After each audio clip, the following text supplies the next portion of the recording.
Temur Flash. This deck's really sweet. I enjoy playing decks that play out at instant speed here. This deck had very good results in both the Hooglandia Open and the 5K that happened on the first week, and I'm interested to see if it has staying power as the format develops. So I made a couple of choices here in this build that are different than some of the other builds that are out there that I've been pretty happy with. So Bonecrusher Giant, while the back half is not a flash threat, this has been better than Brazen Borrower in a lot of spots because the aggressive decks you need to be able to just play to the board. This is a solid 2 for 1 in the aggressive matchups.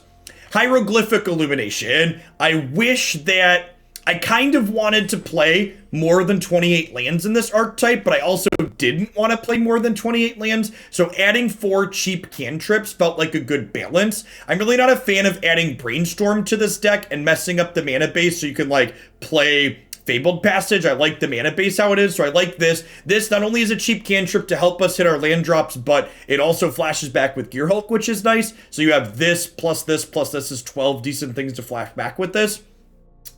Something that you'll often see me do that I actually did before I started recording here, but then I undid, is when you're building decks, people often ask me for deck building tips, and being able to lay your deck list out visually and think about what the deck list is doing is a great way to think about how your deck plays out. So you can see here, the Arena Editor defaults to laying out your deck list based on its converted mana cost, but the number printed in the corner of your cards isn't strictly where you're playing those cards on curve necessarily. So, for example, when I think about what this deck is doing in terms of what its spells cost, I would lay the deck out like this.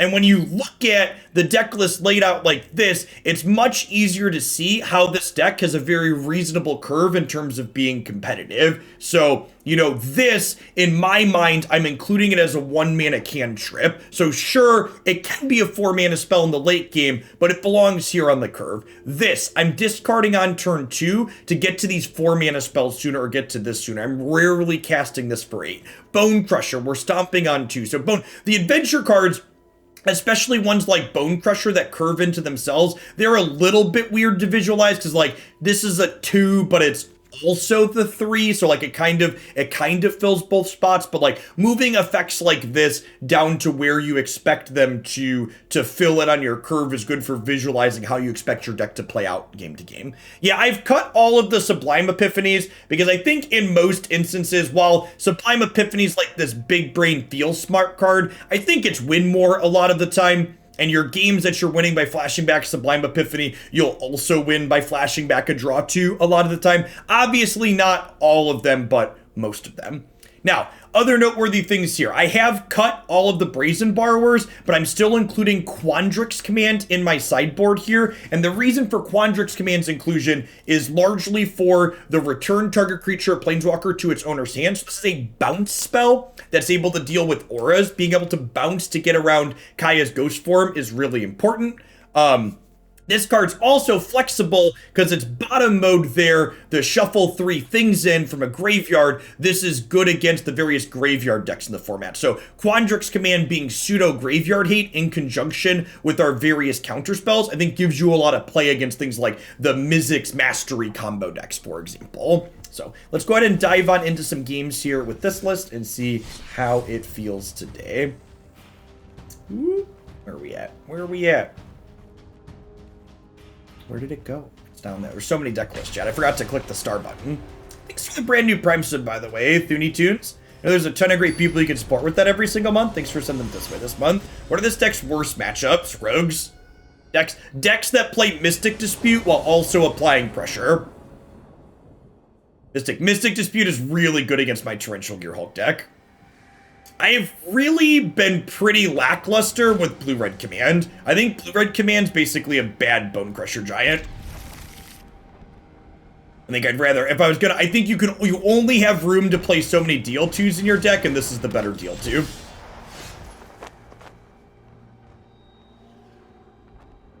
It's not my job as an end user of Magic Arena to fix their shitty interface issues, so I don't really have an opinion on what a proper fix is. They just better fix it.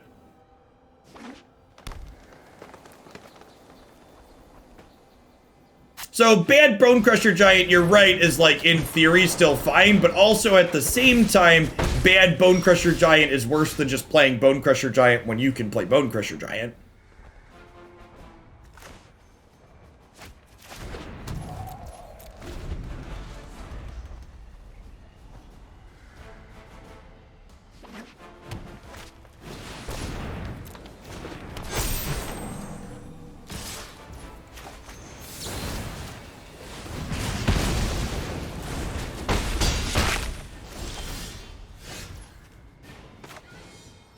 Sure, I'm not saying that no deck should play Prismari Command. I'm saying in this deck, the problems that this deck has are better solved by Bonecrusher Giant than by Prismari Command.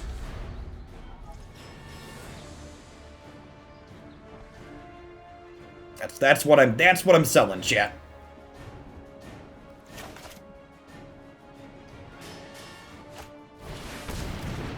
You're picking up what I'm putting down. This matchup's probably difficult. I don't remember. I think I cut my flame sweeps from the sideboard, which probably means this is close to unwinnable. Bonecrusher helps a little bit, but I guess if we find a Magma Opus relatively soon, we could be okay.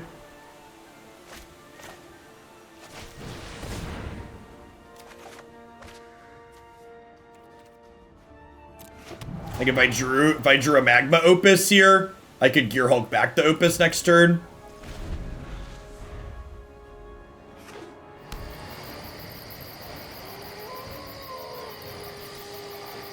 I don't think Shark Typhoon really solves your problem of them having counter spells. Oh, you know what? I should have done this again, because if I had Bonecrusher Giant, I could have stomped this before it got going.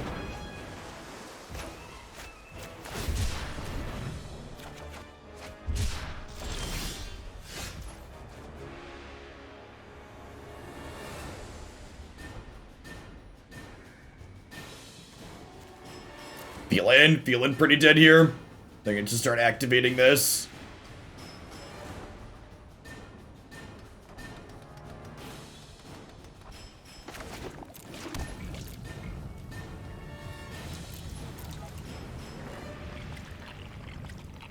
Do they actually have 6 mana? I believe they're activating Clan Color here. Yeah. So I am close to 8 mana here. So I am going to get to Gearhulk back the Hieroglyphic Illumination. And again, maybe Magma Opus on the back of Gearhulk flashing it back could drag us across the finish line here. Oh, this is going to make their things 5/5s, right? So probably dead. Have to block 2 things and then die here. Because they're still elves. If this had been a removal spell, we win this game, and post-board this will be a removal spell. Yeah.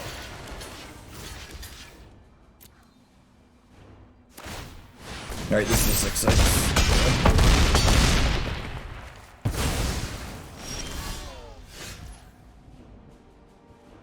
Wait.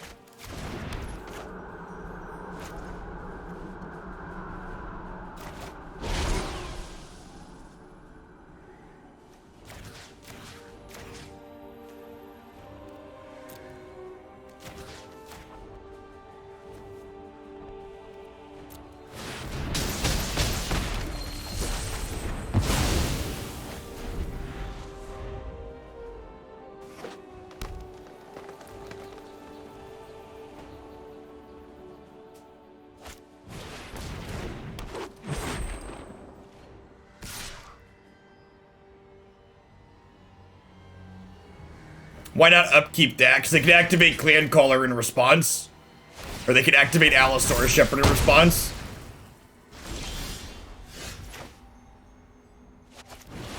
Alright, are we gonna win this game? Man, this card's fucked up, chat.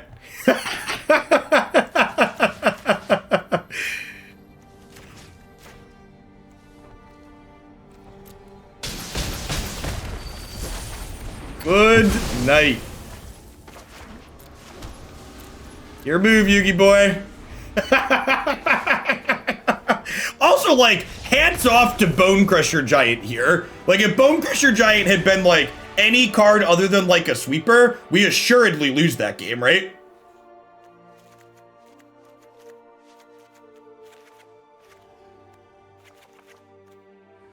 It bought us the time to get to here. All right, and we just, like, cut all these counter spells and just board in a bunch of removal.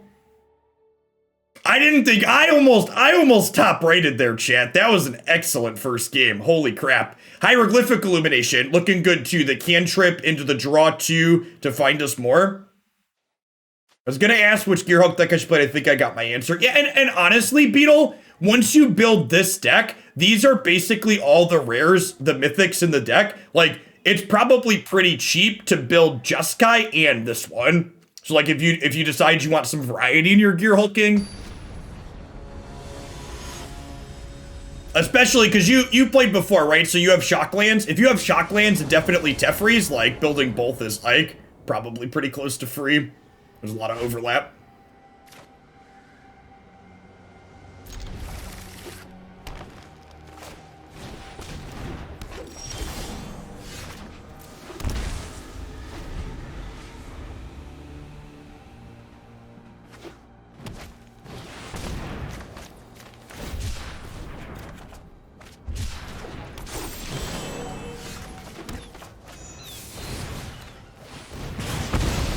Opus does hit phase 2. It costs 8 mana. Of course it hits phase. Thanks for the third of your barcode. Welcome back.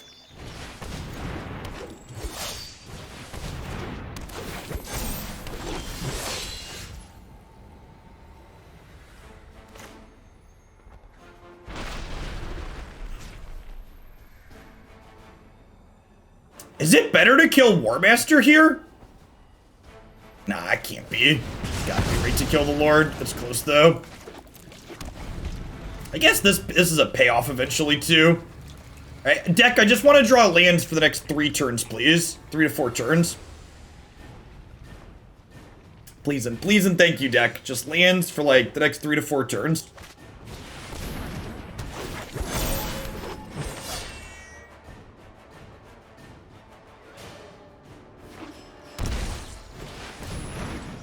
Alright, I think we've died.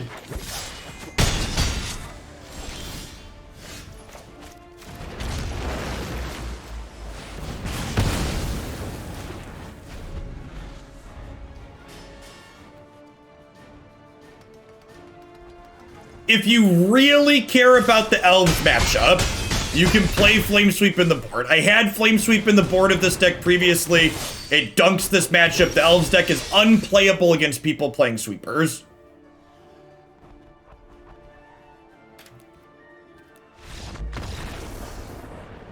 Elves has not been super popular.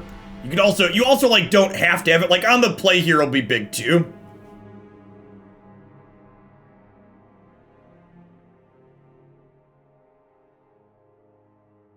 So hopefully on the play we can like stomp their land war elf on one, etc. Yeah, Elves is a better best. Elves is really bad against sideboards on average. Turner Pete Brown, thanks for the follow.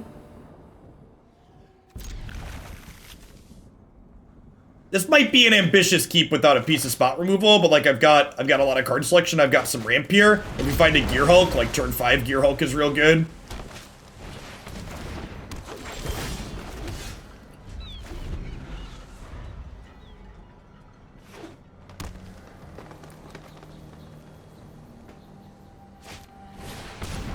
Their start's really slow here.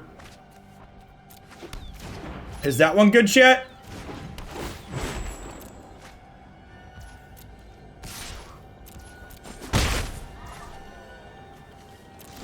Might be right to cycle that there.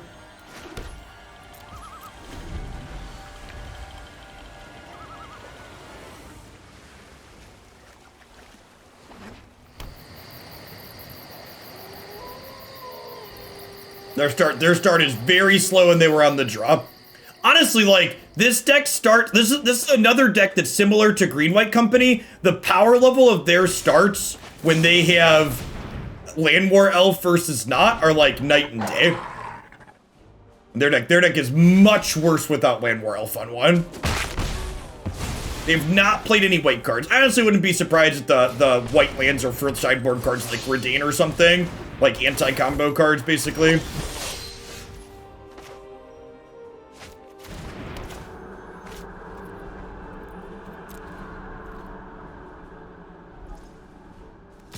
Might as well start closing here, right?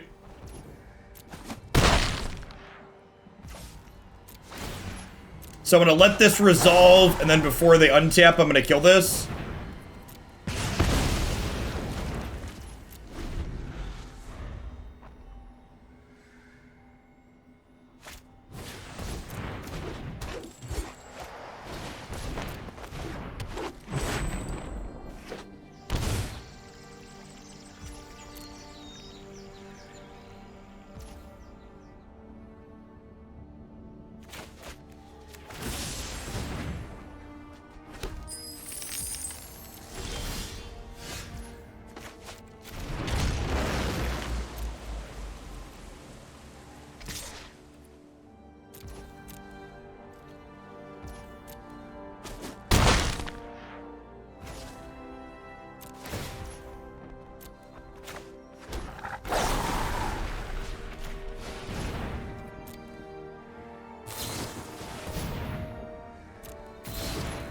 Okay.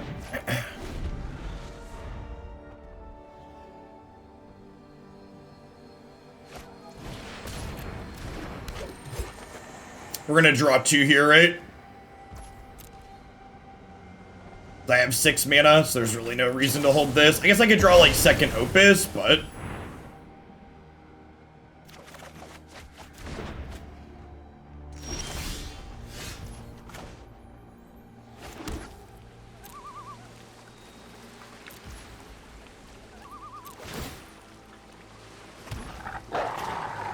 I'll do this now in case I find a way to kill this before they can untap with mana for it.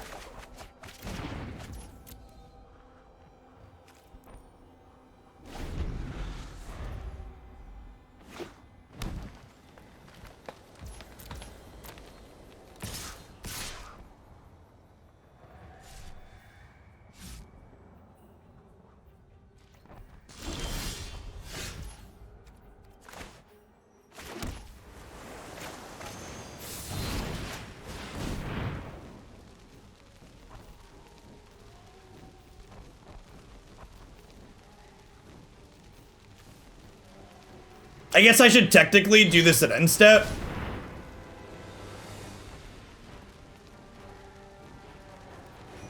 Oh wow, they had another intervention.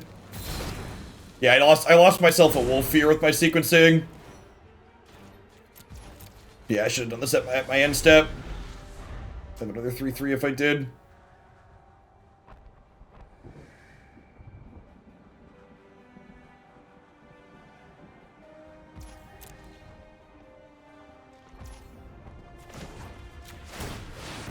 So we got like a little game of chicken here where like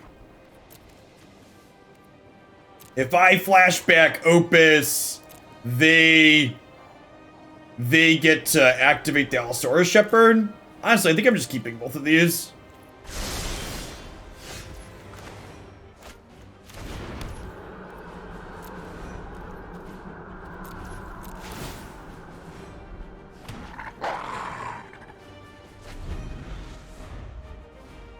Sweet first set.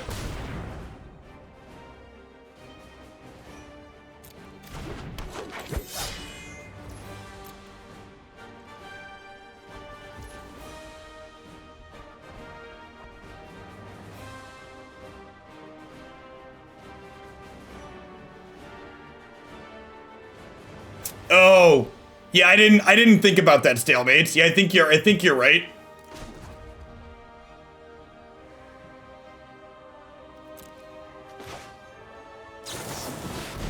Yeah, I think you're right. We have a similar decision here, right?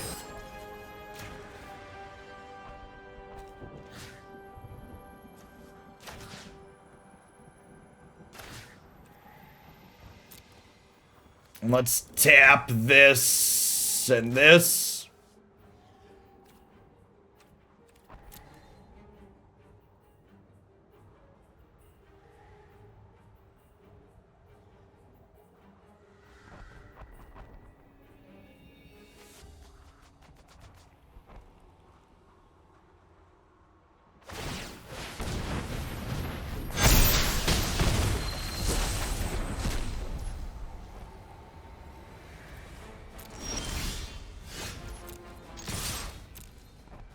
Yeah.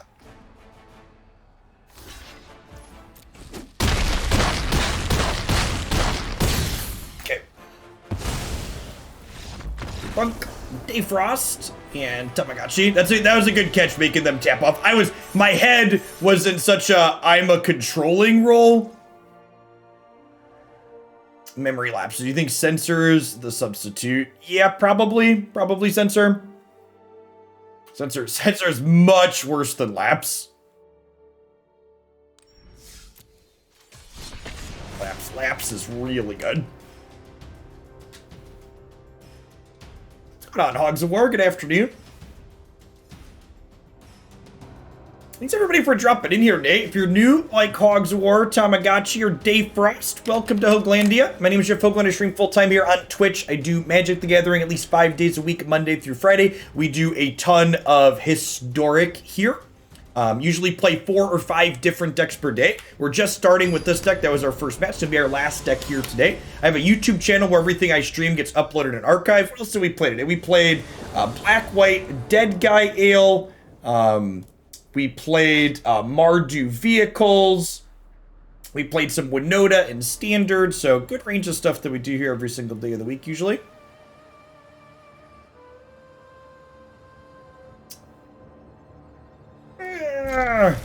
This might be a mulligan. What's going on, Broadside and Gorka? If the opponent's playing something aggressive, our hand's pretty bad here.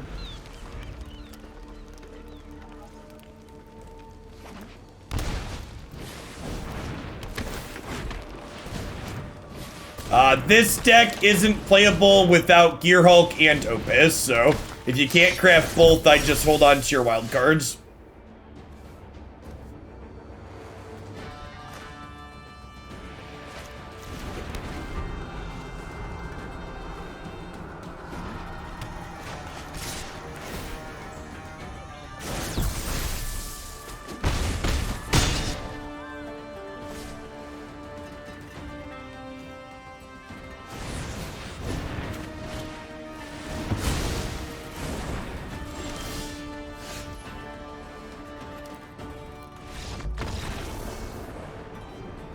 Memory Lapse doesn't really give away information.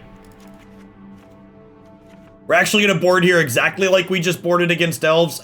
Almost exactly. I think I'd actually rather keep a couple of Rewinds and trim 2 Illuminations, split the difference here. This is a card that's good at catching us back up on tempo. And they don't have... I cut all of the counter spells against Elves because they have the Allosaurus Shepherd that says their stuff can't be countered. It could be right to bring in Quandrix Command here, actually. This card's fine at tempoing people as well. You'd spell Pierce for the girl matchup. This card counters Cleave and it unsummons things. Do I want some of this? Maybe on the draw.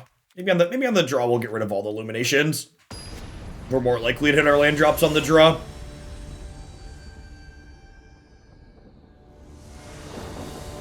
Command does countercloak this. That card's a beating. This hand's not amazing, but definitely keepable.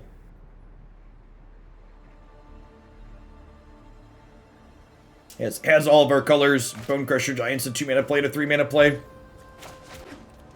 Soul Sear, just extra burn, or just a specific matchup that is farts for this one, where my opponent has large creatures that they put into play. Red, generally speaking, has a hard time dealing with really large creatures, and Soul Sear deals 5 damage for 3 mana. But lets you kill their larger threats that get past your... Because we're boarding out counterspells here, and we want more cards to play to the board. If you're going to play Gruul, I would recommend having multiple Burning Tree emissaries every game like this opponent. For fuck's sake. Man, that's annoying. Alright, well, I guess we gotta kill the Robber of the Rich now. Because otherwise it's gonna get to Aether Gust my Bonecrusher Giant, and then draw my Bonecrusher Giant.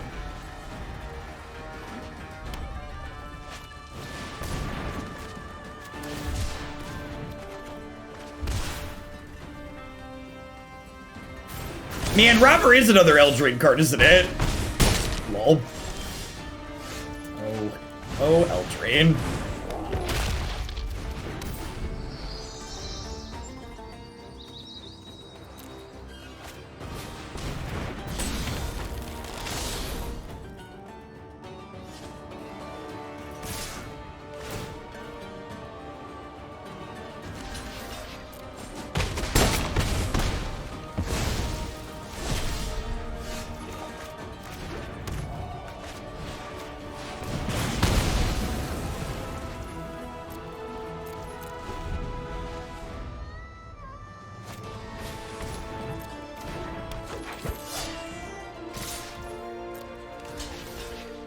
Alright, just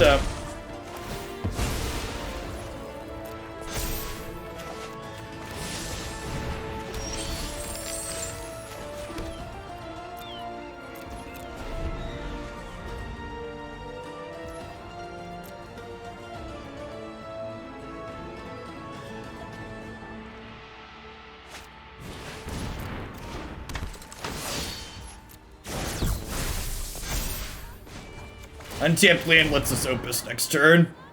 So does that.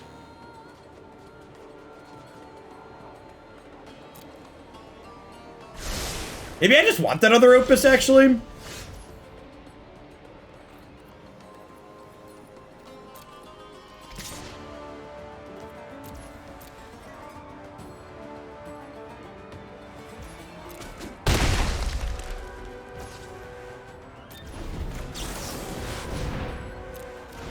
Alright, Torrential Gearhulk, copies for closers.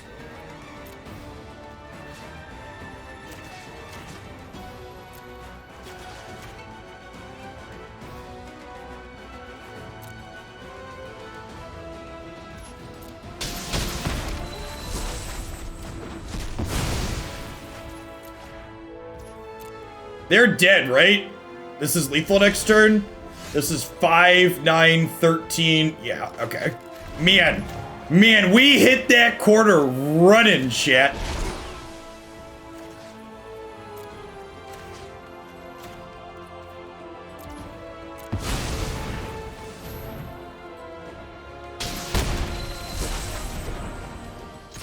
Pivot. All right, that was the easy game. That was the game where we were on the play. We did, I know we were on the play that game, but I would like the record to reflect that we did beat double Burning Tree Emissary that game. So like, we weren't on the draw, but they had basically their ideal curve of 1-drop, double BTE. Like the only way their hand got better there was if they had 3 or 4 BTEs instead of 2. Yes, yeah, very, very missed bind clicky for sure. I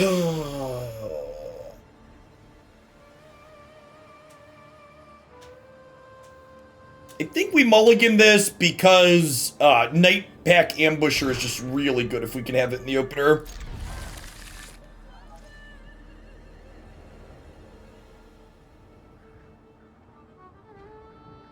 Man, can I just keep all 7? Why do I gotta put a card back, chat? Is it crazy? So, like, I just talked about Nightpack Ambusher being busted. Do I bottom it here? Because, like, Bonecrusher's turn 2, turn 3. Opus on 4, Gearhulk on 5? Like, I mulligan because this card's really good here, but...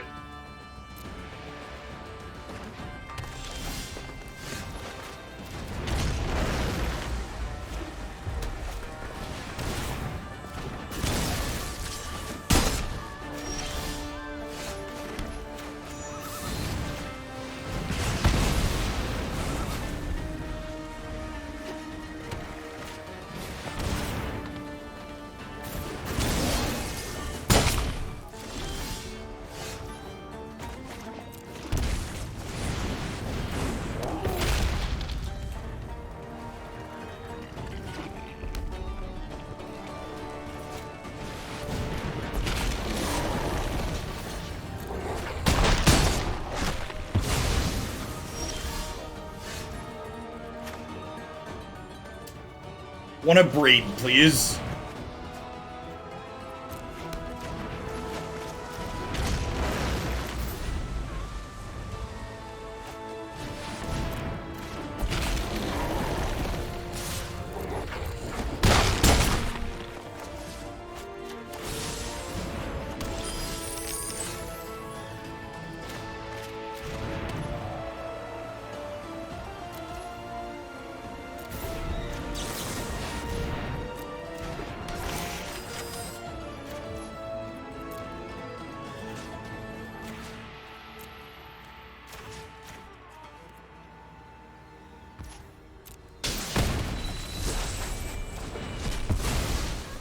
I found the line to beat goblins. It's called Be Luckier. It's a strong line.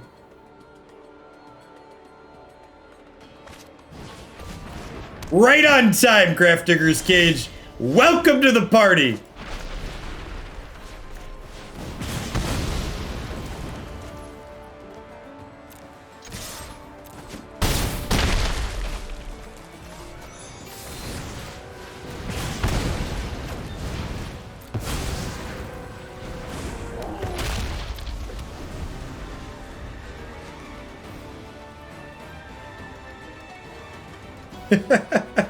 Welcome to the channel, Ninja and Montfort.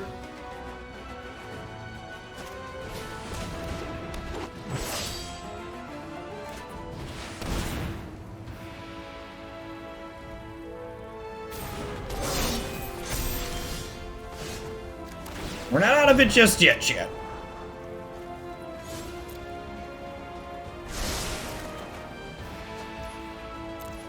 Yeah, if they have a cleave, we're dead, right?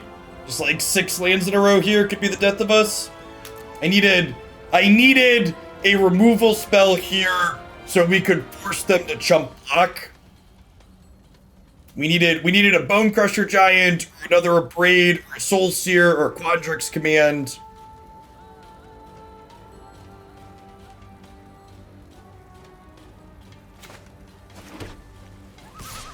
Yeah, I guess this forces a trade. Then we're dead to a land.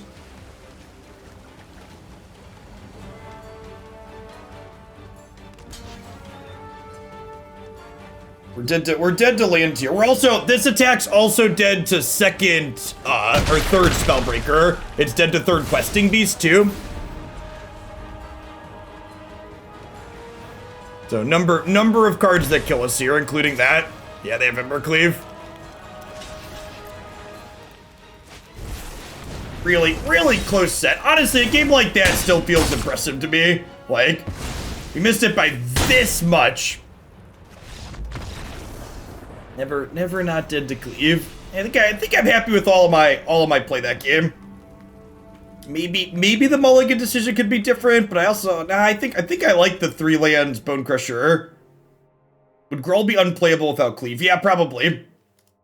I think if you wanted to make Gruul worse, you'd get rid of Burning Tree Emissary again. Burning Tree Emissary is a card that was banned, that they then unbanned. And I don't think it would be reasonable for that card to not be legal.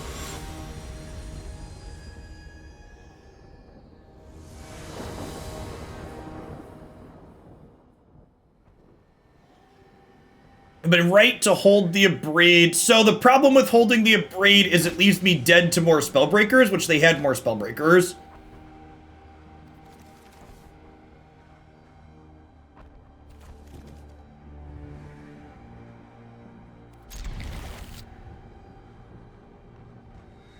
A full swing there would not have forced a double block Beansy. They would have chump blocked, and they would have taken 8 and gone to 1 and killed me on the backswing.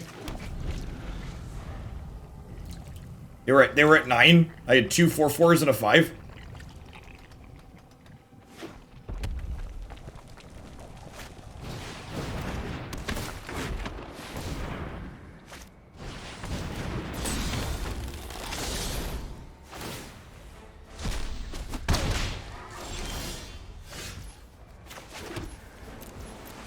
So, this is another thing to think about too, is if you're someone that plays in tournaments occasionally too, a deck like what we're playing here, you even think back to that last game, that last match that we played, we basically lost game 1 in that last match at keeping a hand that would have been okay against control.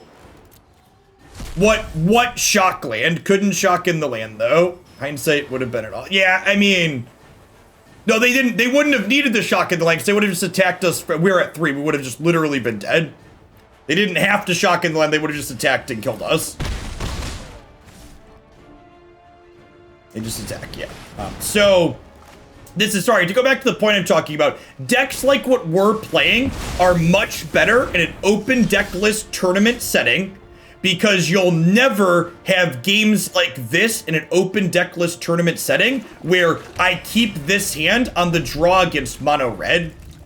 Decks like mono red and Gruul are not much worse, but they're a bit worse in a tournament setting where people who are good players can mulligan appropriately against them. They get far fewer free wins. Like, this game 1 is basically a free win because of the hand I kept in the matchup that it's in. I looked at my interactive deck's hand and was like, yeah, this is fine against a range of things. If they're not playing exactly that thing, I lose. And they weren't, and it looks like we're pretty far behind now.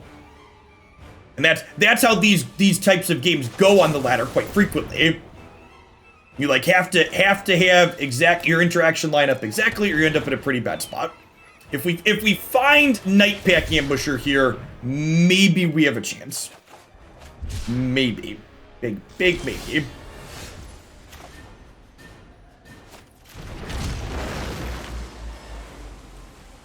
Yeah, when you're playing local tournaments, the open deck list setting that we've had for in the age of MTG Melee is so great. It lets better players win far more often because better players will be able to leverage that skill to mulligan appropriately. Being able to like, okay, make informed decisions from game one instead of just getting run down. That's actually one of the things that, like Hearthstone and Runeterra and a lot of other digital-only card games, those games give you information about what your opponent's playing before you mulligan. This'll be easy.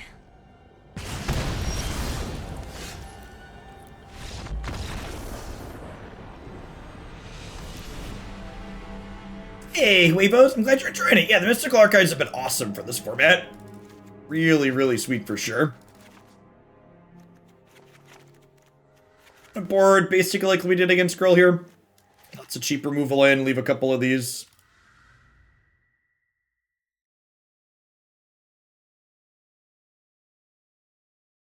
Yeah, the people that railed against the London Mulligan is easily one of the best things to happen to Magic in my 2+ decades playing.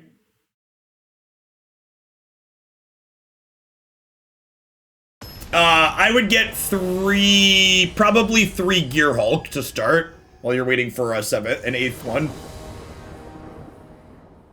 And honestly, like I said, like, it doesn't apply to the latter, obviously, but in the age of MTG Melee with open deck lists for tournament settings, you get to make those informed decisions more often, which, as someone like me who plays Magic largely enjoying playing these very interactive style decks, the decks that I enjoy playing get a meaningful leg up in the open deck list setting, which I love. Being able to make informed decisions instead of just educated guesses is great.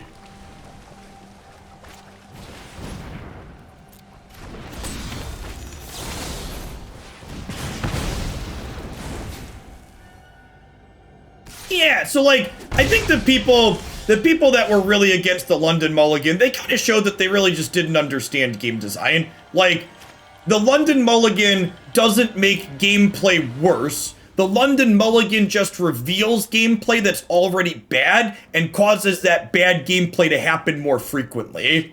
Because the London Mulligan increases consistency in all facets.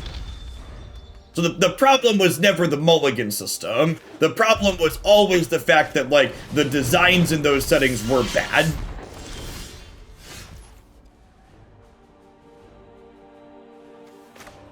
Alright, so I think we shock this in, and then we plan to, like, Abrade plus Stomp this turn, right? Do I want to start attacking here? It could be right to start attacking this turn. Probably not. Saffron Olive was very far from the only person that was outwardly opposed to the London Mulligan. He's probably the largest person that railed against it, but there were plenty of other people that also disliked it.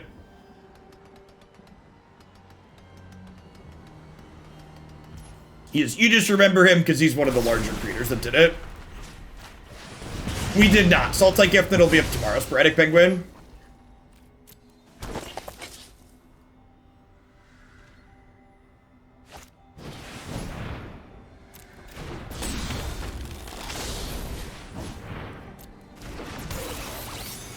Bonecrusher Giant. Bonecrusher Giant looking much better than the builds that played Brazen Barber here. I feel like this set of games we've played so far has been like a clinic in why Bonecrusher Giant's really good in this deck. We just played against a bunch of creature decks here in a row, and it's really getting to flex a little bit.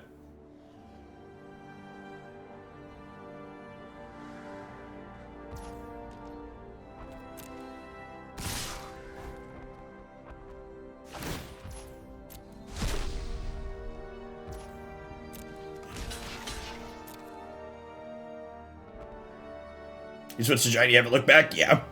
Yeah, it's really a solid upgrade.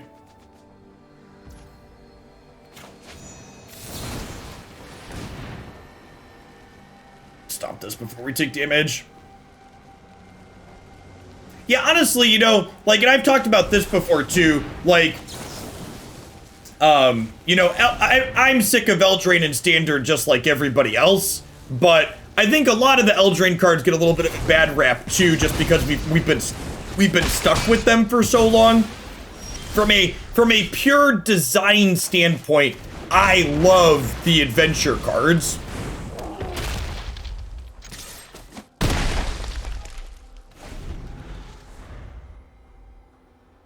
Yeah, and I've talked about this before too, but like similar to what I do here, honestly, you know, Saffron Olive plays a lot of bad decks, and a very real result of the London Mulligan is the London Mulligan made playing bad decks harder, because the London Mulligan increased the differential of how the London Mulligan made it so the good decks got to be more consistent. And when you're playing terrible decks, one of the ways you win games is people just not being able to play Magic.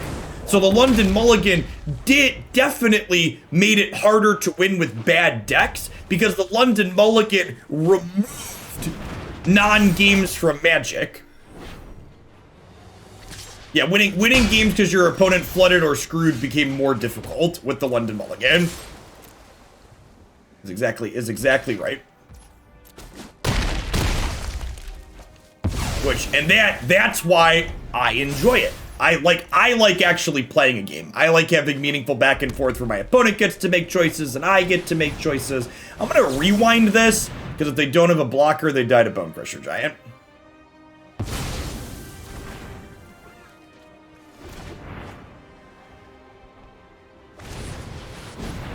Sure, and like things like what's it called? The Tibalt combo decks, those did get better with the London Mulligan, but the number of non-games that the London Mulligan creates via things like the Trickery deck, in my opinion, are far less than the number of non-games that get created in the average, just on average, because Magic is Magic, for lack of a better term.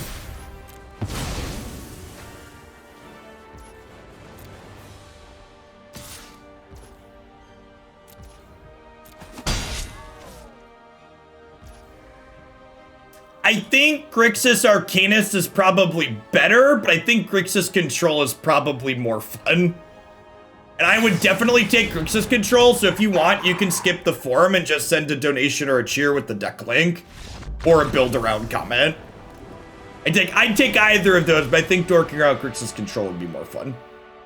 Alright, so in addition to Embercleave, they also boarded in Steal my stuff. So Quandrix Command actually sounds great. I think I want all of these. And I think I'm going to trim Magma Opus here. This can not only bounce my thing that they've stolen, but can also counter the enchantment to begin with, a Cronin War. They took one of our Bonecrusher Giants, Maskbot.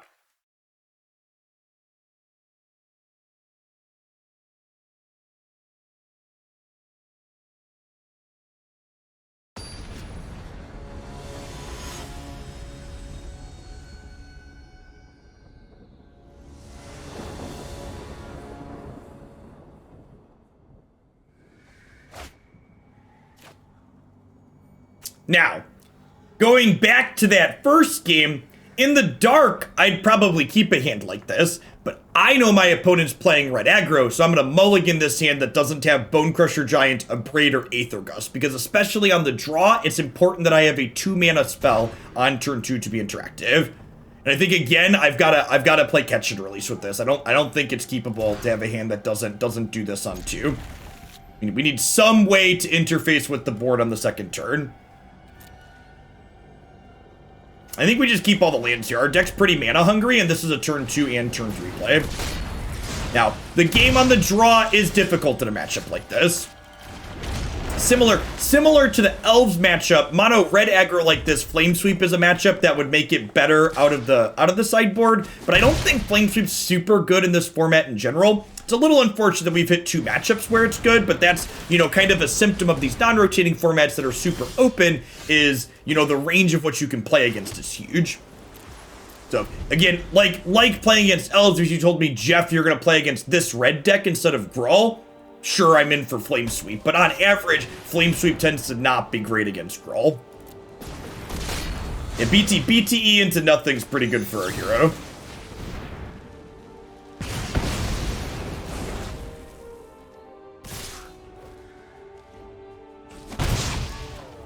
Do you think they should file for compensation, chat? What are spells? Baby, don't hurt me. Don't hurt me no more. Whoa, whoa, whoa. We're dead. Yeah, correct, Maspine. And that's why after we played Elves, I didn't change my deck. No, we're not cycling the Triome. We're gonna top right here.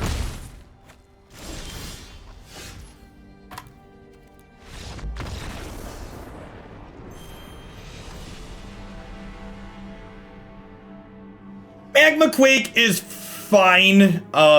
Red is a little bit difficult to hit. So, like, I've increased the number of red sources in this mana base from the base build when I added Bonecrusher Giant, but 14's a little bit low on the side of casting red consistently by turn like 4 or 5.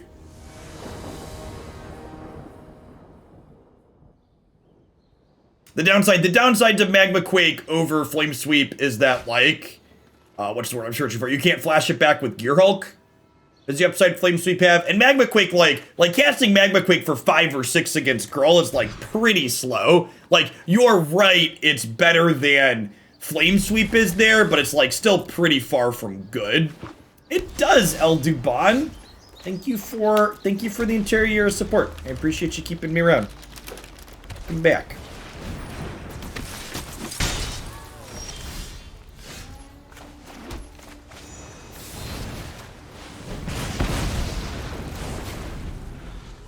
Bonecrusher, again, looking very reasonable.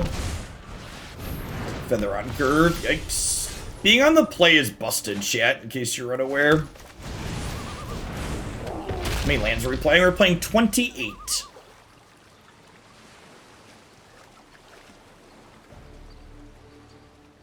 Yeah, in fact, I think if I were to play a red sweeper in this deck, I would rather play Anger than Magma Quake, but Anger is hard to cast for a similar reason.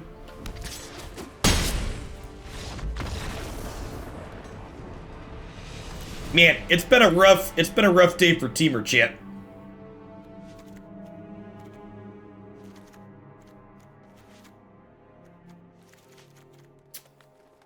I think the counter spells are actually kind of important here because they have bigger threats that we have a hard time killing. I think they have a lot of threats that Stomp doesn't actually kill. The fact they're able to kill 10th District Legionnaire there was a bad beat. I don't think the Gruul or the red matchups are actually that bad. I would bet this Feather matchup's bad because of the way their protection lines up into our removal and their creatures are a little bit bigger. Rewind's kind of slow. Kinda, like, this is a card that generates you tempo. On the play, you can ramp into it.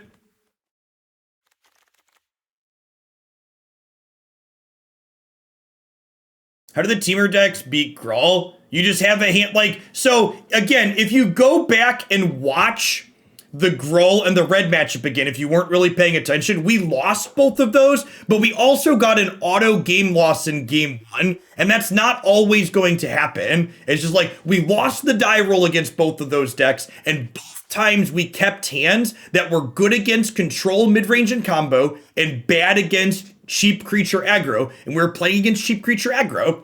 And, like, if you're gonna play a deck like this that's trying to be reactive instead of proactive, you're accepting the fact that some amount of your games, you're just gonna auto-lose game 1 on the ladder because you're keeping a hand and it doesn't work out against the deck you're playing against. And it's important, especially if you're someone preparing for a tournament, that you differentiate those games from in your testing, because in a tournament, you don't lose that game 1 most of the time. You certainly don't auto-lose it at when you clicked keep like we did both times. So, like, your percentage changes significantly when you're able to mulligan accordingly. Which is again why it comes back to that, well, what's your record with the deck? It's like, well, it's this, but asterisk.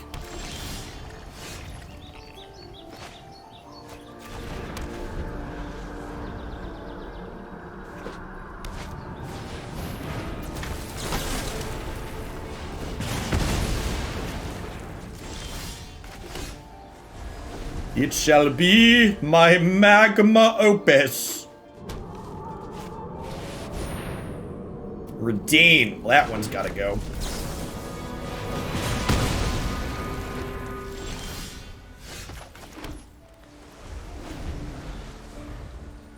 I don't know about way better. We don't have a good way to objectively track that, but I would bet they're meaningfully better.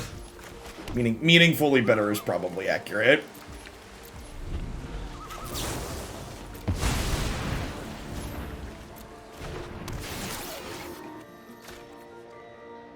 And one of the nice things about this archetype versus some other more controlling interactive archetypes is we have games like this where this is like blue-white control never gets a free win, right? This game here is going to be as close to a free win as you can get, basically, right? Like, we killed their thing, we played a turn 5 Gearhulk and made 9 power, and like, let's go. Yeah, that touch of a proactive element gives you... Yeah, we're done here. If I was playing paper, I'd put my hand face up and just, like, let them know.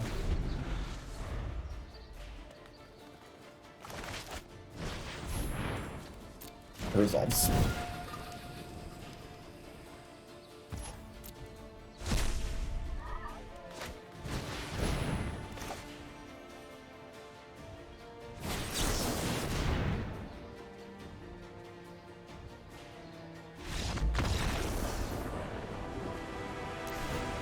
The Gearhulk sounded like something out of Horizon Zero Dawn. That's a great way to put it. It kind of looks like something out of Horizon Zero Dawn 2, huh?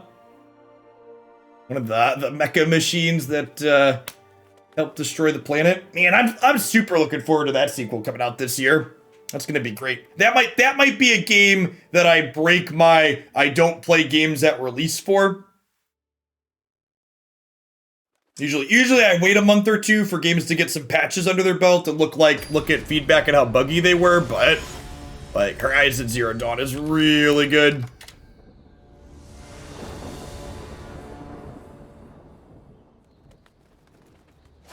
The firefighting robot, yeah, something like that. This hand could theoretically turn 4 Hulk Opus, right?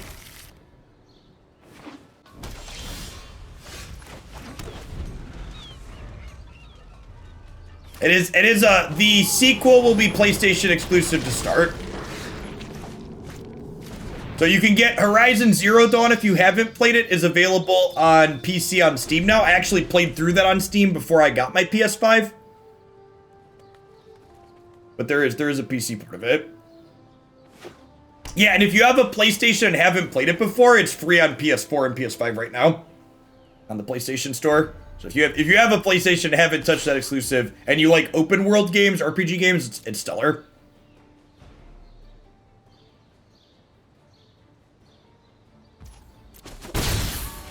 Top aim.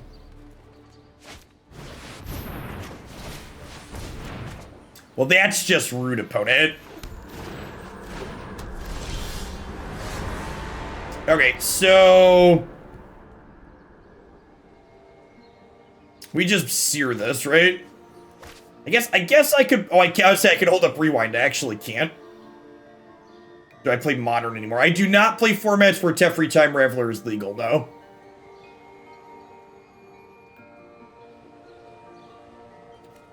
Nah, you're fine, James. I'm always happy to derail and talk about that game.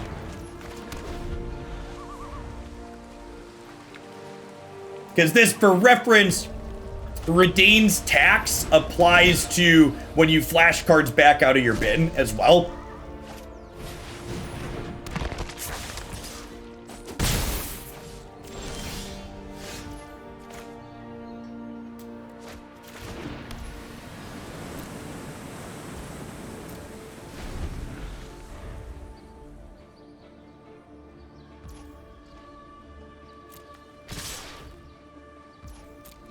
If they don't have a Reckless Rage, the Nightpack Ambusher should take over nicely for us.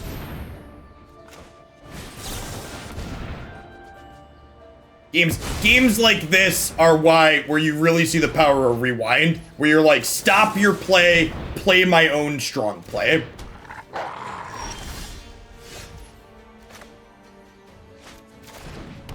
And honestly, at this point, we just like wait to Opus on 8 mana, right?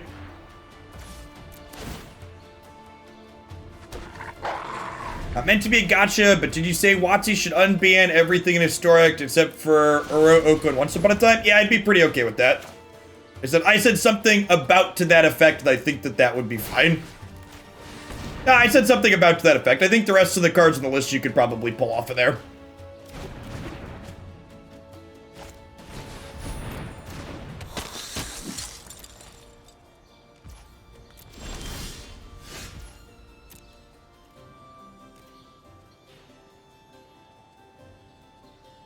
Yeah, I think I'm aware Teferi's on that list.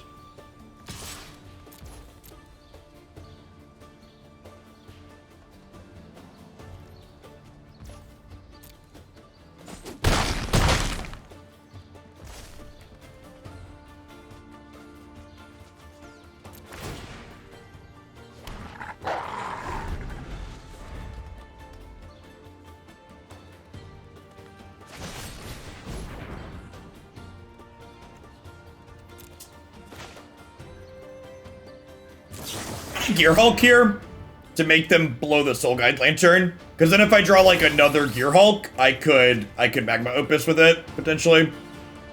This like making them like I'm gonna play the Gearhulk out naked anyways, so like this basically guarantees they don't draw a card with this, which is good for me.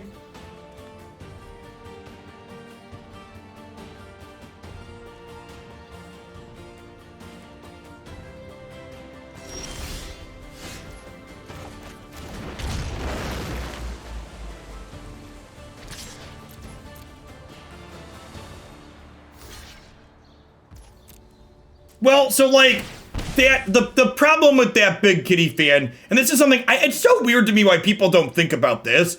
People are like, well, how do we experience one of these cards? Like a no ban list setting doesn't tell you how individual cards in the ban list are gonna work out, right? Because like for example, if you unban everything, Oko and Uro are gonna warp how those other cards are playable, right?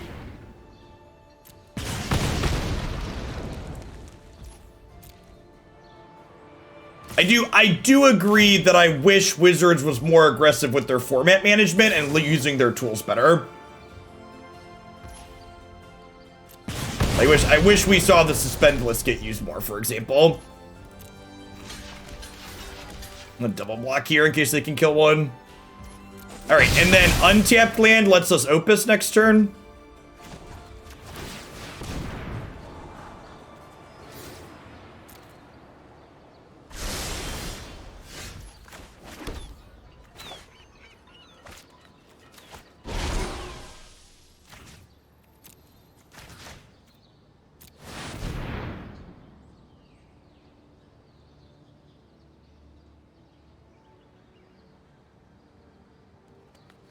Don't you dare mana tithe me.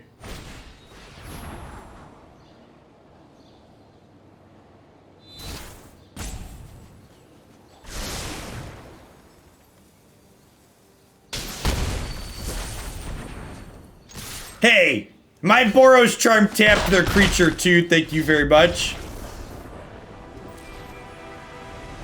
I mean, it theoretically should be equally easy to unsuspend and unban. The thing that stands out to me is that they went through, yeah, it's all perception, is they went through, it's weird that they went through the detail of like differentiating between suspending and banning things, and then it's effectively been handled no differently. Like they don't suspend and unsuspend things, they don't like figure out, they don't use the ban list and a suspend list in a more nuanced way. Well, all the suspend lists ended up being, chat, to put on my jaded hat here for a minute, The suspend list just ended up being an excuse for WotC to screw people on giving them wild cards right away. That's all the suspend list ended up being. It's an excuse for Wizards of the Coast to screw people out of giving them wild cards for a few weeks or a month.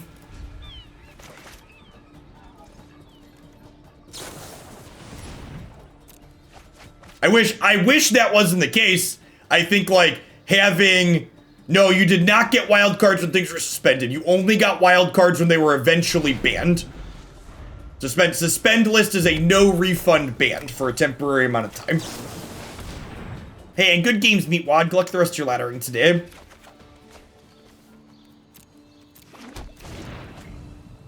Can you say that as a form of authority, or is that just an opinion? What? No, you don't get wild cards when they suspend your stuff. And then you just go back and look at how they've used the suspend list, and it's literally just been used as a ban list to screw people out of wild cards. That's a fact.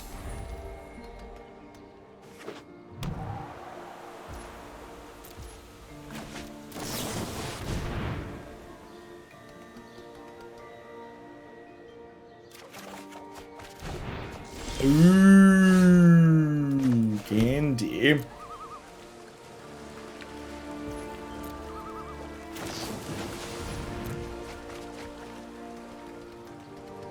The cards that are people saying came off a suspend, weren't those cards actually banned and then unbanned? Or were they on the suspension list and then unsuspended without being formally banned?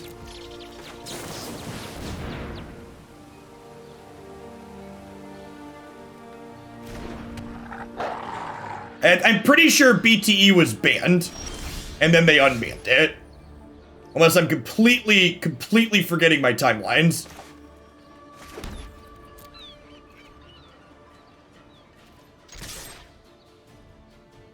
Nothing has been suspended and then removed. They all got banned and unbanned. That's what I thought.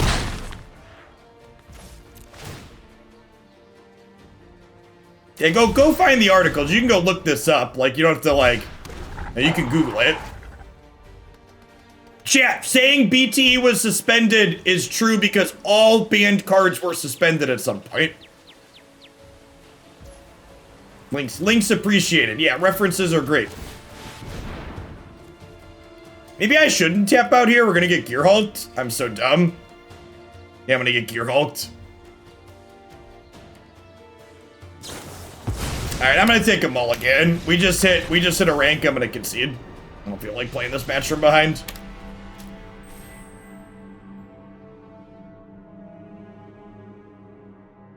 You get a freebie at the rank up. I'm just gonna take a mulligan. Definitely should not have tapped out. They were probably pretty close to 0% to lose that there if I just, like, keep holding up. Rewind. This BTE. Burning Tree Emissary. That article says unsuspended. There you go.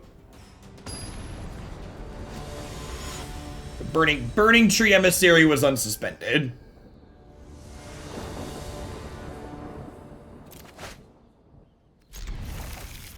Sand's pretty good. Needs a second green source. Winning some die rolls feels good in our tempo deck.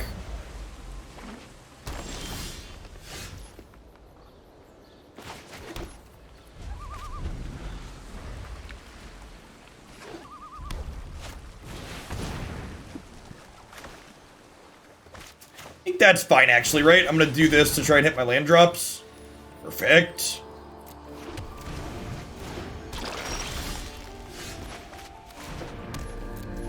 Alright, and then we rewinded a Nightpack here and we hit, like, can't lose territory. Or they don't play something worth rewinding and we just stick Nightpack and then we have this to protect it.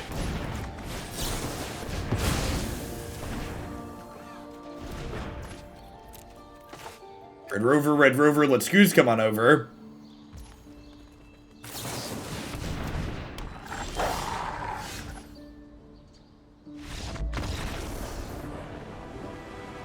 And so, this is like an actually type thing, but a good note there from my opponent in that instance. If my opponent's gonna concede to Nightpack Ambusher there, and for the record, I think that's a good concession, like they can't win that game anymore, they should attack with their Scavenging Ooze in that instance, because if you can't beat the Nightpack Ambusher regardless, you might as well play like I don't have it and ship your Scavenging Ooze in and get your 2 points. If you're gonna concede when it comes down, take your 2 points.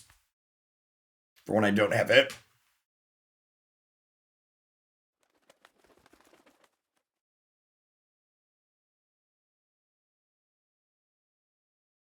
I don't think Winota would be really bad. I bet Winota would be competitive in this format. I don't think she would be more competitive than most of the other things. I think she'd just be another thing you could do in the format. Nah, she's not too slow. She could kill on turn 3. Land War Elf, Legion War Boss Winota's like a turn 3 kill in a lot of situations. So this hand doesn't have removal, but it potentially has a turn 4 Opus. Or turn 3 Nightpack Ambusher. Which is like pretty busted. The Winota deck is a lot better than the rest of the Muxus deck. I completely disagree with that, Steric. In fact, the Muxus deck that you are talking about is largely good because it's a Krenko deck, and Muxus is the best way to Krenko. So I disagree with your assessment. Alright, how fast or slow do I want to go? I think I'm actually supposed to slow this down. As exciting as turn 4 Opus is, I think we're just supposed to trade our blows here.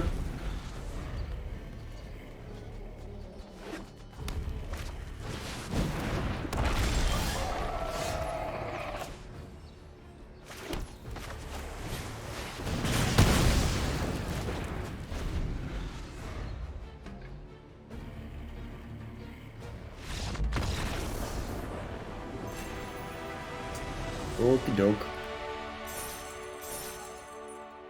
Ah, the forgettable Gruul games.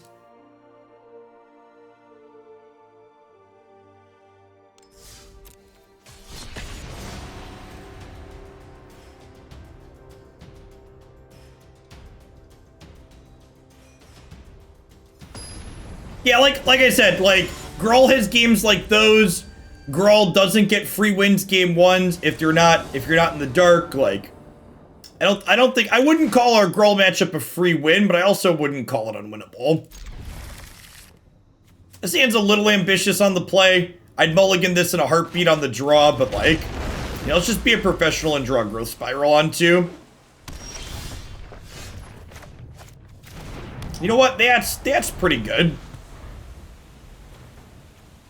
Are they playing Vision inside of Rogues, or are they doing something else here? Oh, are they the Tainted Pack deck? They could be the Tainted Pack deck.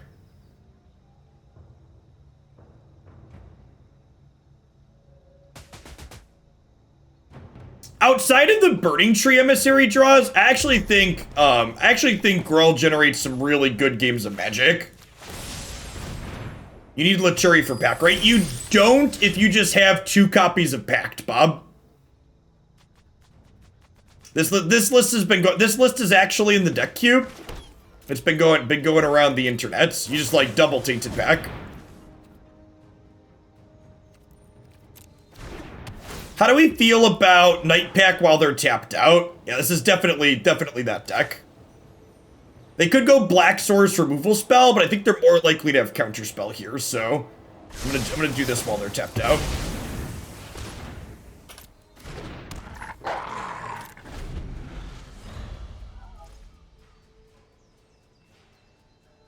How does it win? The same way the Laturi deck wins, chat.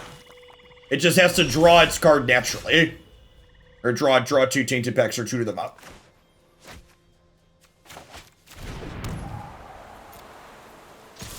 Yeah, the first game against Elves in this set was, like, really incredible. Gruul puts his pants on just like every other deck, 1 leg at a time. No, I'm pretty sure the double and triple Burning Tree Emissary draw is like Gruul just diving into its pants with both legs. And you can't convince me otherwise. This is not open for discussion. What's Pod Bomb plus Brainstorm? Pod Bomb is Vanafear.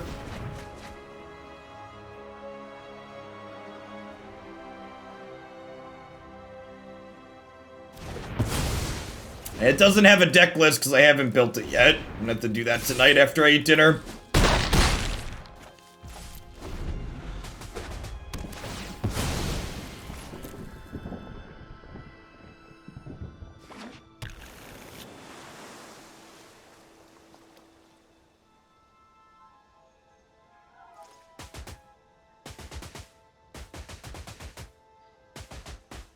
Is Podmom up tomorrow? Maybe.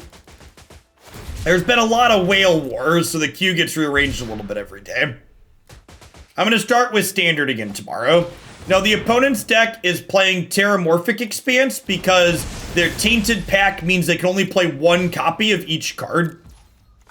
So they're playing Terramorphic Expanse because they can't play multiple of the same lands.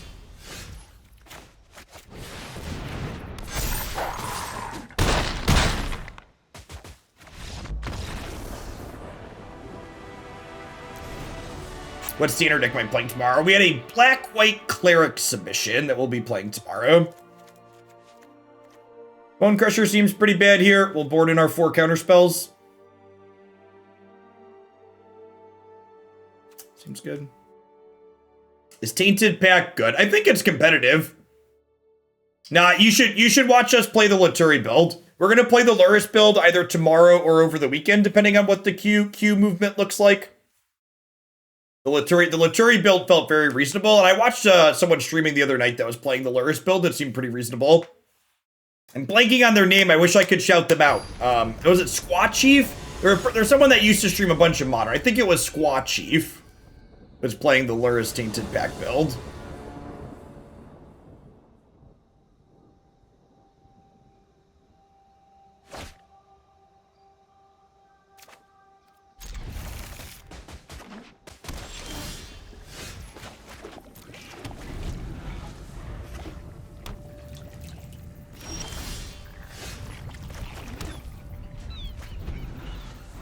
It's a reason to play Luris over Laturi, because your deck's a better fair deck when you play Luris over Laturi. You just grind better. There's a variation of this deck in the deck queue. If you're looking to see what the opponent's archetype looks like, look in the deck queue. Like I said, it's in there. We'll be playing it on stream somewhat soon. Not today. This is our last deck today. I'm almost done for the day, but at some point. Well, to be fair, Strixhaven's been amazing for historic. Strixhaven Standard's pretty blah. Just didn't really change at all. It's very sad, chat. Poddelal, thanks for the follow. Welcome to the channel this afternoon.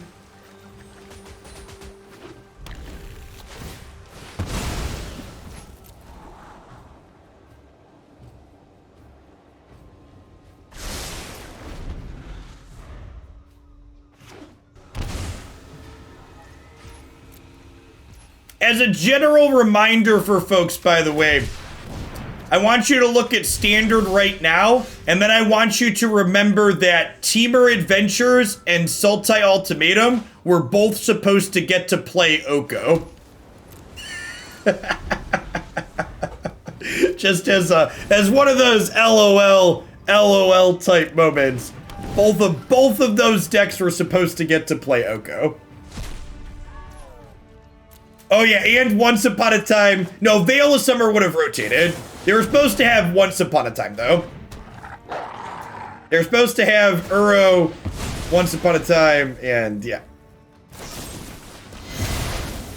Wow, rude. Maybe they're supposed to wait for to have Lapse up there.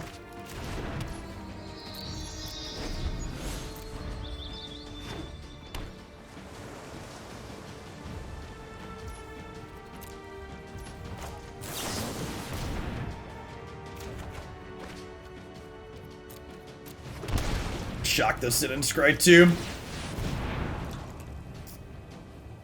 Up in a dam. Love the content here, I must admit. Uh-oh.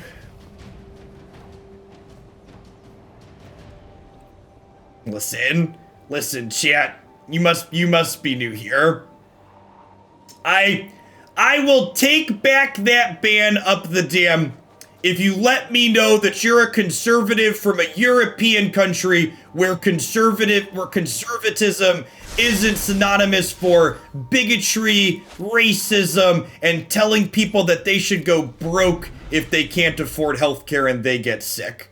But in the United States, being a conservative means that you are against people having affordable access to healthcare, you're against voting rights, you're against all sorts of basic things that just any reasonable human being should be for. So if you're a conservative in the United States, fuck you, I don't need your $5 a month, fuck you and the damage that the people that you support do to the country that my children have to grow up in. If anybody new to the channel, welcome. We talk about politics on occasion. I fancy myself something of a progressive. Thanks for the sub gift talk. And like I said, if you're a conservative from somewhere in Europe where like conservatives are reasonable and think people should still have nationalized healthcare and like all these other things that like people should have, I'll take that back and I apologize. But conservatives in the United States are just like, the things that they push for are the worst sort of things that are awful and destroy my planet and just all these other things that are bad for my kids and their future. And I like my kids, Chad. I want them to have a planet to grow up on. I want to address climate change and all this other stuff for my children. I'm going to double dispute this Thassa's Oracle.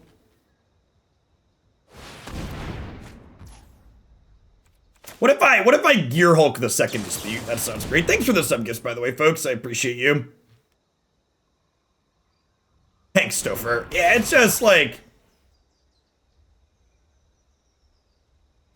there are terrible people in most places.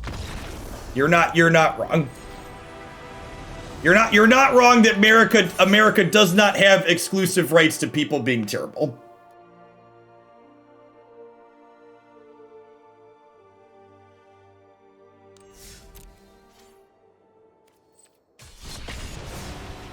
And to put it in a really straightforward way, on top of all of the awful things too that like conservatives in the United States do, I read a paragraph on Reddit of all places that really resonated for me, which was that like I don't agree with everything Biden does. There's a number of points that I disagree with, right? But like, I'd much rather take the imperfect change that Biden and the centrist corporate Democrats put forward than the actively moving backwards or doing nothing that the Republican Party consistently puts forward, right? Like, a really good concrete example of this is healthcare. Donald Trump spent effectively 2 years campaigning and then 4 years in office saying that he was going to put forward a better healthcare plan while he simultaneously sued to repeal Obamacare up to the Supreme Court. And for that time period, none of the Republicans put forward health plans. All they wanted to do was hurt people. They never actually had a plan to improve or help things.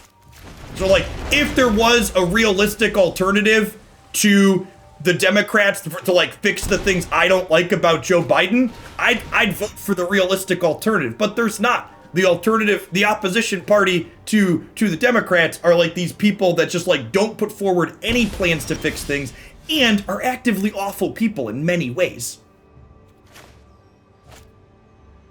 I took my growth spiral, that's rude. I liked my spiral. Thanks for the follow, Remel. Yeah, that's all I want. I just want to like the discussion I want to have isn't should people go broke if they get sick or should they not go broke if they get sick. The discussion we should be having in the United States is how do we stop people from going broke if they get sick? That's the discussion that should be happening. It shouldn't be should this morally wrong, apprehensible thing happen. It should be how do we fix it? And like, I disagree with how like Biden in his ideal world would go about fixing medical debt, but I also understand that like what he wants to do, that disagreement isn't him saying, yeah, you should just get screwed if you get sick, right? Like there's an important distinction there. The focused and disciplined encounter no awkward thoughtfulness before action. The person that you banned was talking about COVID just being the flu in the past 2. Man, I must have missed that message. Because that one would have gotten them banned. But like that's the type of stuff, right? Like when you talk about like what do conservatives believe in the United States, it's bullshit non-reality like that. Like when you say I'm a conservative in the United States, that's what you're attaching yourself to. It is. Like that's the reality of it. Well, like, so, Mark, I would love healthcare. Like, I don't even want free healthcare. Like, I'm an adult with a brain, with a degree that understands how the world works. Nothing is free. I don't want free healthcare. I just want healthcare that's not tied to my employment. I don't want to lose health coverage because my wife loses her job or because she gets sick and can't work. Like, I want to pay for it. I just want to pay for it out of my taxes. I don't want it for free. I just want it at a reasonable cost in a system that's not tied up in this weird way.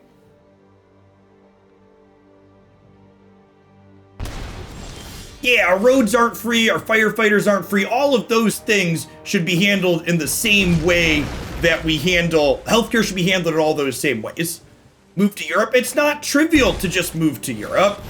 Also, like, and I've talked about this on stream before too, I come from an incredibly privileged position. My wife works for a Fortune 50 company. My personal health care is very good. And I am very fortunate to have the very good health care that I have in the United States. Like, when people talk about good healthcare plans, as good as they get in the private sector, we have one of the ones that's about as good as they can get. But I don't want things to improve because I need them to improve for me. I want them to improve because my kids are going to grow up, and maybe my kids or their significant others won't be in a situation like I am. And not even just my kids, you know, my neighbors and other friends and family who don't have the same position that I'm in. I think we're in garbage time here, I'm going to concede. It's not about being selfish and like wanting this for me, right? Like I'm doing okay for myself. I'm very lucky. Chat, I play video games on the internet for a living. I'm like super blessed and fortunate. Black Stefan, thanks for the Prime support. I appreciate that. Welcome to the channel.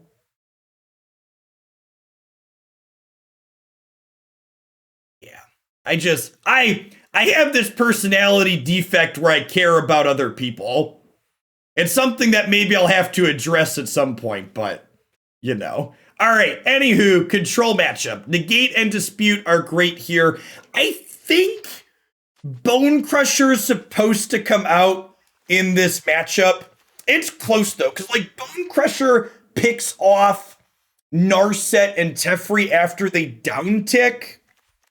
But I also don't know that I love cutting anything else that I have. Like, most of our cards are pretty good here.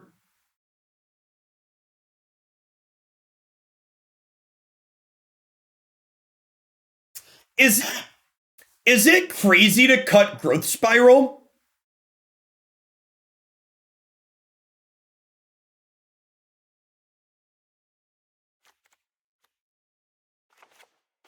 Is that crazy? Like, I'm not racing here, right? This game is going long. I think I'm into that. Let's try that. Let's try cutting Growth Spiral here.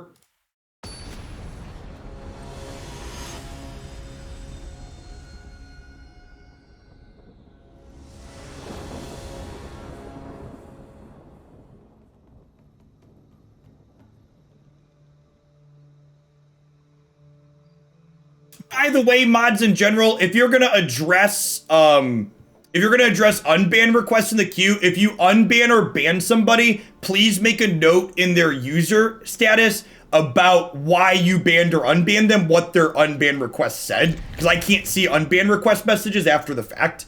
I also go through and clean those out, so if you want to leave them alone, I'll take care of it. But if you want to be proactive and do it for me, make sure you copy it into there.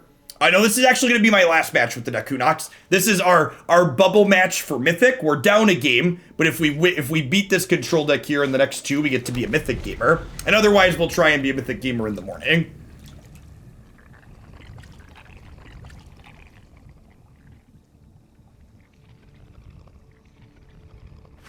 About a year ago, I was in a store and the family in front of me's card got declined and it was a food stamp card. The person behind me sighed, and when the dad went to make a call, I paid for it all. Don't remember how much it was and didn't care. They had 2 kids. The person behind me, I had to tell to F off when they went on a tangent about how I shouldn't help people not helping themselves. Yeah, imagine thinking, like, that's where it's the big thing, right? Like, to talk about good things that the Biden administration has done, and the Biden administration, while I don't agree with everything, has done a ton of great stuff so far, is they extended meals at schools for free through 2022, I believe it was, which was something that happened early on because of the pandemic and has been extended now. And like, that's a good thing.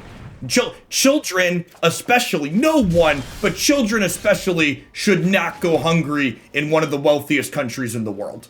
That just should not be a thing that happens. Poverty is a choice. Sorry, let me rephrase that. That sounded bad. Poverty existing is a choice we make as a society. And it's awful that we choose to allow it to exist and happen.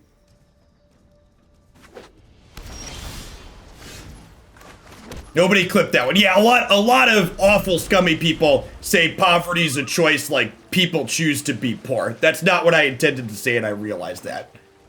Choosing to have poverty exist in the country is definitely a thing. Ooh, land drops. Our spells are all good here, but I would like lands to cast them.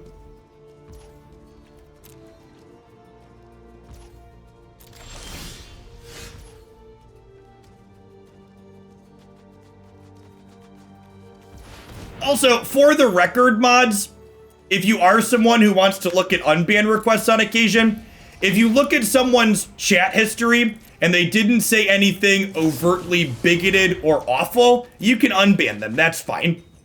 It's really easy to ban people again if they come off the ban list and they end up being like a dick.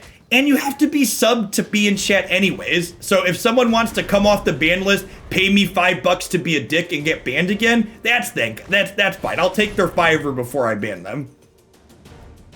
Yeah, like, you know, I don't want their money every month if they're a terrible person, but if they want to throw it to me once to get rebanned, that's fine. That's their choice. Maybe I'm supposed to negate here. I don't know. My hand's pretty good. I kind of like letting this happen, and then if they don't take the illumination, I draw 2. Yeah, I mean, like, and again, like, that's an example, like, I heard a lot of people say, well, you're a progressive, so you hate capitalism. Like, I think capitalism is great in general. My job wouldn't exist without capitalism. It's just the unregulated, late-stage capitalistic hellscape with a lack of efficient social safety nets that exists in the United States that I dislike. It's not capitalism in general, it's the brutal... the brutal that we have system.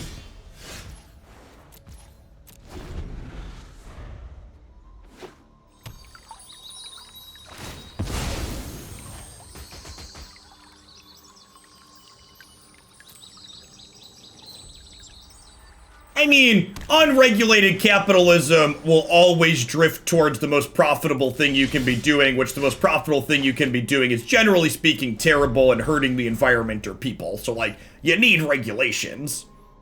But, like, at its core, like, there's a workable system here if we, like, trim the details around the edges. Yeah, exactly that. There's just certain things that shouldn't be for-profit industries.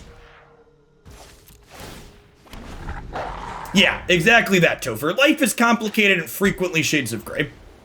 Yeah, sweeper for me? I got another wolf for you. I guess if they've got a sweeper, I've just got infinite counterspells.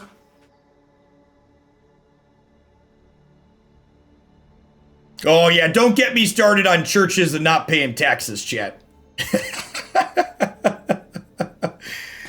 Ooh. Is Supreme Verdict coming to Historic? Yeah, eventually. It'll probably be one of the last cards, though. That's in the first set. Really, really far back.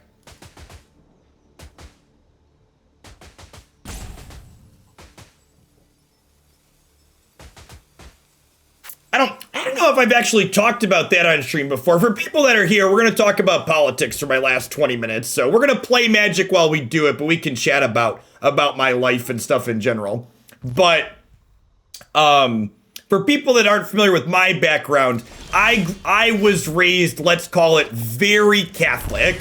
I was an altar boy. I was a church lector during my teenage years and for the start of undergrad. Like, I was very involved in the church. And part of what pushed me away from the church is the fact that, you know, a lot of these people that I grew up with, like, I like to fancy myself a fairly smart individual. You know, everybody thinks you're smart, right? Like, but I listened to all those readings that I read and like heard for 2.5 decades or 2 decades of my life to start, and the concession duress. And like, you know, all of these people that are like, yeah, you should care about people and you should feed the stranger and help the hungry and like give shelter to folks. Like, those same people were the ones that like voted for Trump and support the GOP and talk about not giving people handouts. And it's like, did you listen to the same stories that like you profess to believe and like have your faith based in? And like just the stark hypocriticalness of everybody, all of the people that I was raised around really pushed me out of it. I don't know, the idea of a higher power and doing things that are right, like, agnostic is kind of a cop-out, right? But like, there's something to that, I think, that's interesting. But just like seeing the way people actually behave that profess to believe those things solidly pushed me out of it. Thanks for the Prime support, Otaka Weep Doob.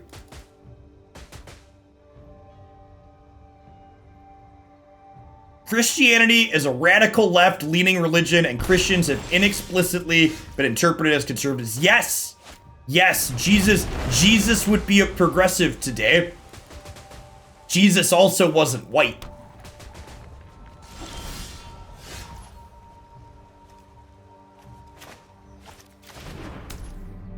Jesus would wear a mask and he would care about others. Yeah.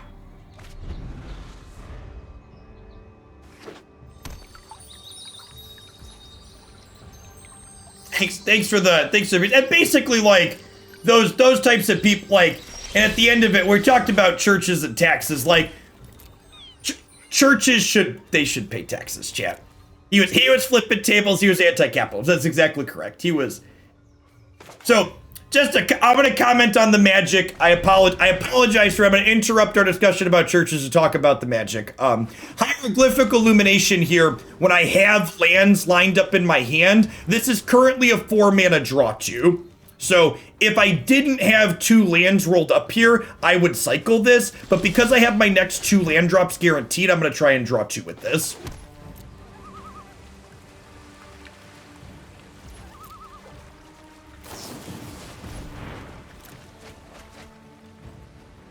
Is it weird that your parrot likes to take naps to Jeff's voice? Nah, Christy likes to take naps to my voice too.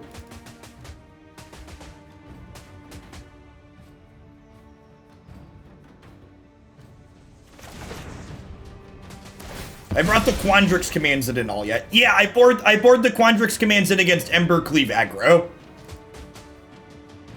They're there for the graveyard decks and the creature decks. As someone who slept on your couch, it is literally impossible to sleep with your voice. Wow, harsh. Come on, guess the Teferi. Duress. Sure.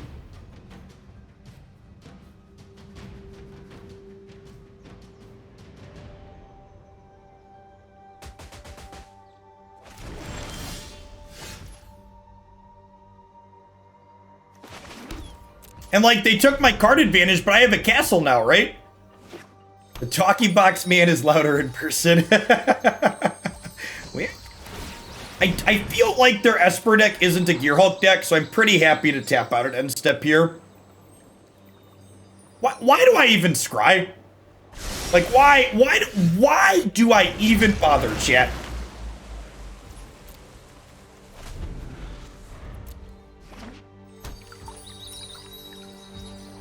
Maybe I want to hit a land under the second rewind. Ooh, huh.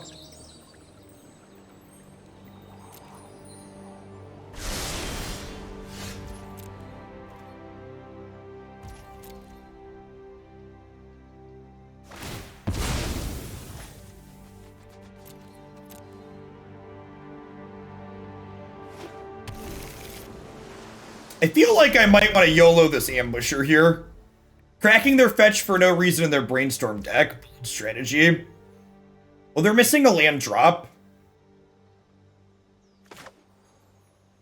Yeah, I'm gonna do this. We're about to go up to 7 cards in hand.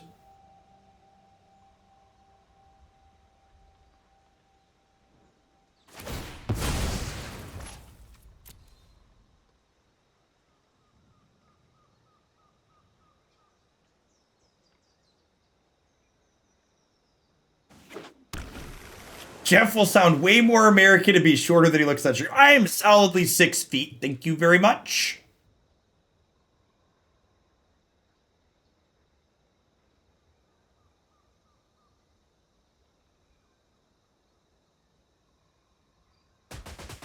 Hopefully whatever they do here gets beat by 2 disputes.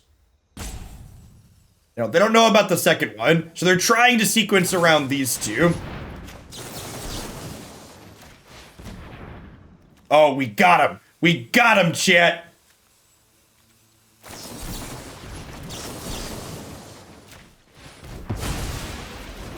I can't believe they're a Gearhulk deck.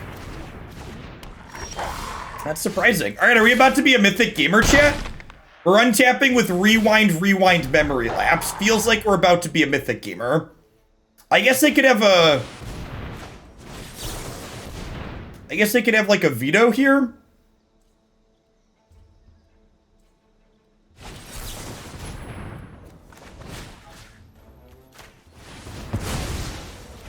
Like doing this because well, they know about the Gearhulk, right?